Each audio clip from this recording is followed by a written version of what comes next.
Hello दोस्तों, नमस्कार। बहुत बहुत स्वागत है हमारे YouTube चैनल में। और हम प्रश्नों की श्रृंखला को बहुत अच्छे से आगे बढ़ा रहे हैं और बहुत ही ज़बरदस्त अच्छे क्वेश्चन इसके पहले मैंने वीडियो में दिया हूं और लगातार आपकी बहुत ही ज़बरदस्त प्राथमिक शिक्षक पात्रता परीक्षा और सीटेट की तैयारी के लिए हिंदी पेडागोजी के मैं क्वेश्चन आपको दे रहा हूँ। और ये ऐसे क्वेश्चन कि आप कहीं पर भी किसी भी बुक में आपको नहीं मिलेंगे, है ना। ये मेरे द्वारा छाटे हुए क्वेश्चन हैं, कई बुकों के माध्यम से मैंने ये क्वेश्चन लाया है। तो मित्रों, आपको व्याकरण हो, पेडागोजी हो, सबसे रिलेटेड निचोड़ दिया जा रहा है। तो आप वीडियो को अंत तक देखें और मेरे पुराने वीडियो यदि नहीं देखे हैं तो ज़रूर देखें। क्वेश्चन में देखेंगे हम, किस शब्द में सु उपसर्ग का प्रयोग हुआ है। 4 शब्द दिए हुए हैं आपके पास, सरस, सज्जन, सजग, सुलेख। तो इसमें सु उपसर्ग आपको बताना है। तो सीधा सीधा यहाँ पे उत्तर आपको पता चल रहा होगा कि जो चौथा ऑप्शन है आपका सु जो है सुलेख। तो सुलेख में सु जो हो गया, ये उपसर्ग यहाँ पे लगा हुआ है। तो मित्रों, इसका जो आंसर हो जाएगा सुलेख हो जाएगा, है ना। ऐसे ही आपको कॉन्सेप्ट करके आपको आंसर देने हैं। चलिए अगला क्वेश्चन देखिए, बहुत ही अच्छा क्वेश्चन, बहुत ही ज़बरदस्त क्वेश्चन। मौन वाचन शिक्षण उद्देश्य है। तो मौन वाचन शिक्षण उद्देश्य क्या है। तार्किक योग्यता का विकास, दूसरा मनन शक्ति का विकास, तीसरा कल्पना शक्ति का विकास, चौथा विचार विनिमय का विकास। तो इन चारों में आपको उत्तर बताना होगा कि मौन वाचन शिक्षण उद्देश्य है।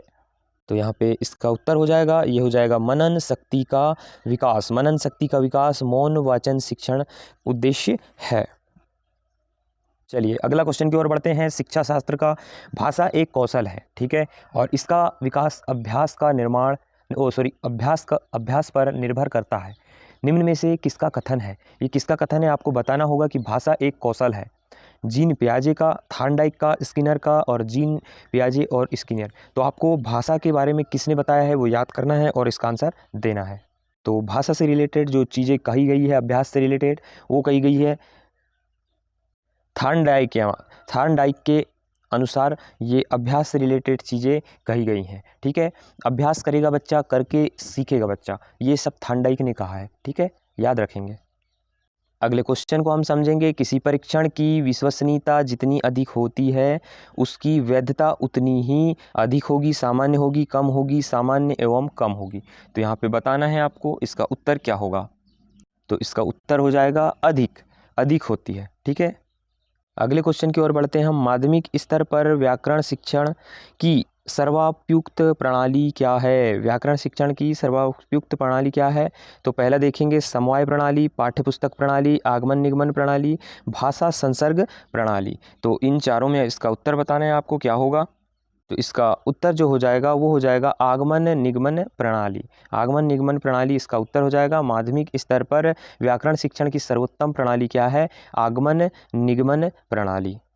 चलिए अगला क्वेश्चन देखिए, बहुत ही अच्छा क्वेश्चन है ये। निम्न में से कौन सा एक अच्छे पाठ्यपुस्तकों का गुण नहीं है। चलो चारों ऑप्शन को पढ़िए और बताइए। केवल अनुपयुक्तता, केवल सार्थकता, केवल सोघेसुता, केवल क्रमबद्धता। निम्न में से कौन सा एक अच्छे पाठ्यपुस्तकों का गुण नहीं है। तो सीधा सीधा यहाँ आंसर दिख रहा होगा आपको, केवल अनुपयुक्तता। तो ये केवल अनुपयुक्तता यहाँ पे गलत हो जाएगा, ये गुण नहीं होगा। अगला क्वेश्चन की ओर बढ़ते हैं। भारतवर्ष के लिए हिंदी भाषा का नाम सबसे पहले निम्न में से किसने सुझाया था आपको बताना है। मदन मोहन मालवीय ने, महात्मा गांधी ने, भगत सिंह ने और पियाजे कलाम जी ने। तो आपको बताना है यहाँ पे आंसर क्या होगा। तो इसका जो आंसर हो जाएगा, पहला हो जाएगा मदन मोहन मालवीय पहले थे। चलिए क्वेश्चन पढ़िए अगला। पाठ्य योजना तैयार करना इसलिए आवश्यक है कि इसके लिए शिक्षक खालिस्तान करता है। पाठ्य योजना तैयार करना क्यों आवश्यक है। पहला पढ़ेंगे पाठ्य सामग्री का अध्ययन, पाठ्य सामग्री की खोज, पाठ्य पुस्तकों की सूची या पाठ्य सामग्री की छानबीन। तो क्यों आवश्यक है पाठ्य योजना आपको बताना है यहाँ पे। तो इसका जो सटीक आंसर होगा, सही आंसर हो जाएगा, वो हो जाएगा पहला, पाठ्य सामग्री का अध्ययन। पाठ्य योजना तैयार करना इसलिए आवश्यक है क्योंकि पाठ्य सामग्री का अध्ययन हम करते हैं। अगला क्वेश्चन देखते हैं। कक्षा में उच्चारण कराते समय अध्यापक पहले बोलता है और बच्चे उसके बाद बोलते हैं। तो उस विधि को खालिस्तान कहते हैं। क्या कहते हैं? पहले शिक्षक बोलता है फिर बच्चा बोलता है, तो उसको क्या कहते हैं? शिक्षक के पीछे पीछे बोलना। तो इन चारों में से आपको बताना है। तो इसका जो आंसर हो जाएगा आपका, ये हो जाएगा अनुकरण विधि, इसका आंसर हो जाएगा। क्योंकि बच्चा मतलब अनुकरण मतलब होता है दोहराना, पहले टीचर ने बोला फिर बच्चा बोलेगा, तो ये एक अनुकरण विधि के अंतर्गत आता है।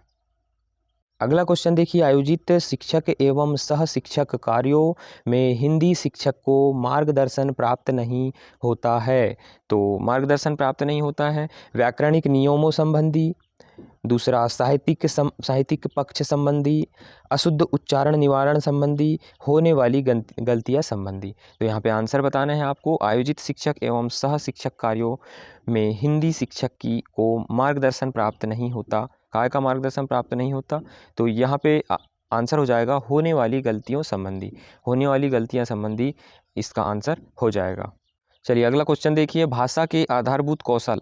भाषा के आधारभूत कौशल एक क्रम में सीखे जाते हैं, अंतः संबंधित हैं, या विद्यालय में ही सीखे जाते हैं। तो आपको इन तीनों में से ही उत्तर बता देना है इसका कि भाषा के आधारभूत कौशल, भाषा के जो आधारभूत कौशल हैं वो एक क्रम में सीखे जाते हैं। पहला हम बोलना सीखेंगे, फिर पढ़ना सीखेंगे, फिर लिखना सीखेंगे, है ना। सॉरी पहले क्या होगा, आप क्या करेंगे, पहले सबसे पहले जो सीखेंगे वो सुनना सीखेंगे, फिर बोलना, फिर पढ़ना, फिर लिखना। ये 4 कौशल होते हैं। सॉरी। अगला क्वेश्चन देखिए, भाषा शिक्षण की मुख्य विधि नहीं है।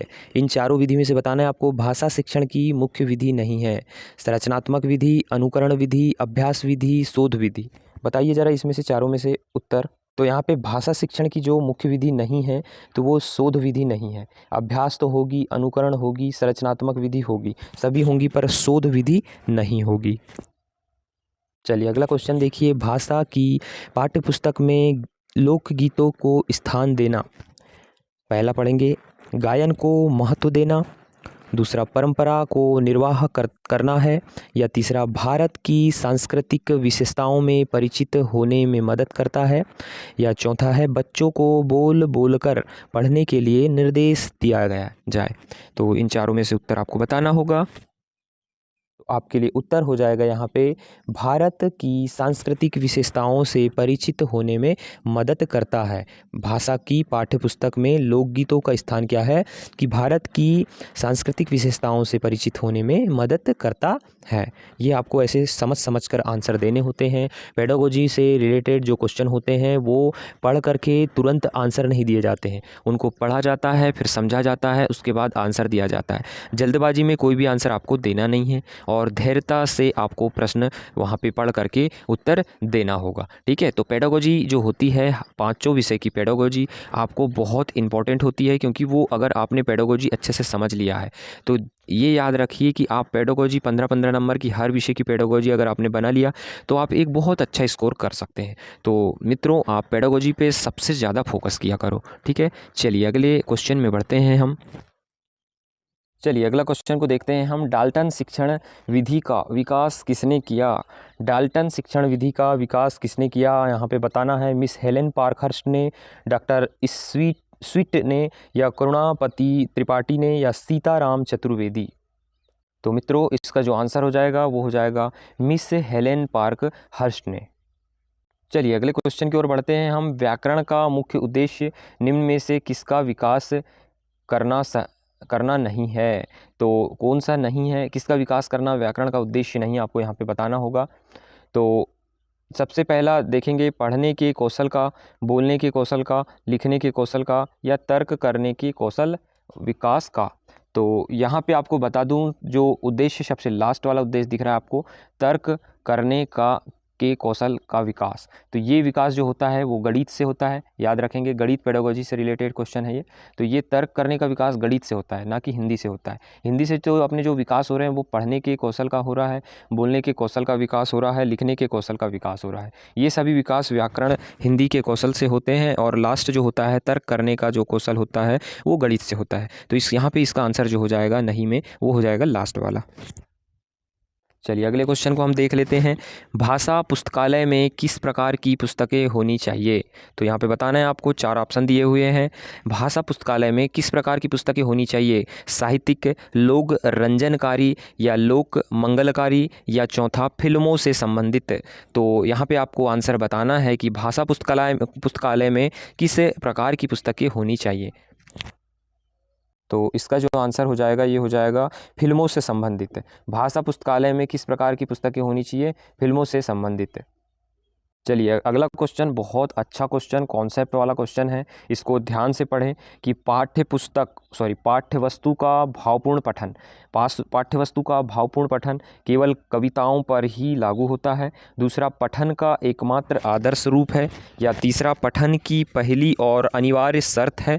या चौथा, अर्थ को समझने में मदद करता है। तो पाठ्यवस्तु का भावपूर्ण पठन जो होता है वो आपको बताना होगा क्या करता है यहाँ पे। तो इसका जो उत्तर हो जाएगा ये हो जाएगा अर्थ को समझने में मदद करता है। अर्थ को समझने में क्या है? मदद करता है। अगला क्वेश्चन देखिए, बच्चे अपने आसपास बोली जाने वाली भाषाओं को सुनकर स्वयं क्या करते हैं? अपनी भाषा में संशोधन नहीं कर सकते। दूसरी, अपना लघु व्याकरण बनाते हैं। या तीसरा, भाषा का सृजनशील प्रयोग नहीं कर सकते। या चौथा, भाषा के नियम नहीं बना सकते। तो यहाँ पे आपको आंसर देना होगा कि अपने बच्चे अपने आसपास बोली जाने वाली भाषाओं को सुनकर स्वयं भाषा के नियम नहीं बना सकते। ये इसका उत्तर हो जाएगा लास्ट वाला। बच्चे अपने आसपास बोली जाने वाली भाषाओं को सुनकर स्वयं भाषा के नियम नहीं बना सकते। चलिए अगला एक शानदार क्वेश्चन की ओर हम बढ़ रहे हैं। निम्न में से उपचारात्मक शिक्षण का तात्कालिक लक्ष्य होगा। तो उपचारात्मक शिक्षण जो होता है उसका लक्ष्य होगा छात्रों की अधिगम समस्याओं एवं कठिनाइयों को बढ़ावा। या फिर दूसरा, छात्रों की समस्याओं के लिए सांत्वना और चौथा होगा छात्र की अधिगम समस्याओं और कठिनाई को हल करना। या चौथा होगा छात्र की कठिनाइयों के लिए उसे सहानुभूति देना। तो आपको यहाँ पे सीधा उत्तर बता दूं, इसका जो उत्तर हो जाएगा ये हो जाएगा तीसरा, छात्रों की अधिगम समस्याओं और कठिनाइयों को हल करना। एक निदानात्मक शिक्षण होता है जिसमें हम बच्चों की कठिनाइयों को हम जानते हैं, और उपचारात्मक शिक्षण जो होता है जो बच्चों की कठिनाइयों गलतियों को हम हल करते हैं। ये 2 बातें आपको ध्यान रखना है, बहुत मोस्ट IMP है, क्योंकि ऐसे ही क्वेश्चन आपको आगे बनकर पूछे जाते हैं। ठीक है मित्रों, चलिए अगले क्वेश्चन की ओर हम बढ़ते हैं। यहाँ पे अगला क्वेश्चन है आपके लिए, निम्न में से भाषा का उद्देश्य क्या है? तो भाषा का उद्देश्य चारों में से आपको बताना है कि क्या होगा। अन्वेषण होगा, मनोरंजन होगा, संप्रेषण होगा या भाषा जानना होगा। तो इन चारों का अर्थ समझना है। अन्वेषण यानी खोज होगी। क्या भाषा का उद्देश्य खोज होगा? बिल्कुल नहीं होगा। मनोरंजन होगा? बिल्कुल नहीं होगा। या विद्यालय जाना होगा? बिल्कुल नहीं होगा। जो भाषा का जो उद्देश्य होता है संप्रेषण होता है। भाषा का उद्देश्य संप्रेषण क्यों होता है? क्योंकि संप्रेषण जो होता है वो आपस में बातचीत करना, हाव भावों को समझना, ये होता है ना। तो भाषा का जो उद्देश्य होगा यहाँ पे संप्रेषण होगा। चलिए मित्रों, एक आसान से क्वेश्चन का उत्तर दीजिए आप। पढ़ने का प्रारंभ वर्णमाला से होना चाहिए, या कहानी से होना चाहिए, या कविताओं से होना चाहिए, या अर्थपूर्ण सामग्री से होना चाहिए? बहुत ही सटीक और बहुत ही ज़बरदस्त अच्छा आंसर आपको यहाँ पे बताना होगा। तो जो इसका सटीक और अच्छा आंसर जो हो जाएगा वो लास्ट वाला हो जाएगा, अर्थपूर्ण सामग्री से होना चाहिए। भाई अर्थपूर्ण सामग्री से ही होना चाहिए इसका। ठीक है, तो मित्रों देख पा रहे होंगे आपको मैंने कितने अच्छे क्वेश्चन आपको इस वीडियो में आपको बताया हूँ। मैं ऐसे ही लगातार क्वेश्चन हर वीडियो में दिया हूँ। आप हर वीडियो को देखिए, बहुत अच्छे से लाभ उठाइए, बहुत अच्छे से आप तैयारी कीजिए। मैं आशा करता हूँ कि इस बार आप प्राथमिक शिक्षक के पद में चयन हो जाए आपका, और बहुत अच्छे से आप भविष्य के टीचर कहलाएं। ठीक है, चलिए दोस्तों नमस्कार। अगले वीडियो में मैं बहुत जल्द मिलूँगा। प्लीज़ चैनल को यदि सब्सक्राइब नहीं किया है तो चैनल को सब्सक्राइब कर दें, और हमारे वीडियो में अंत तक जरूर बने। बहुत अच्छे क्वेश्चन मैं आपको देता हूँ। ठीक है मित्रों, नमस्कार।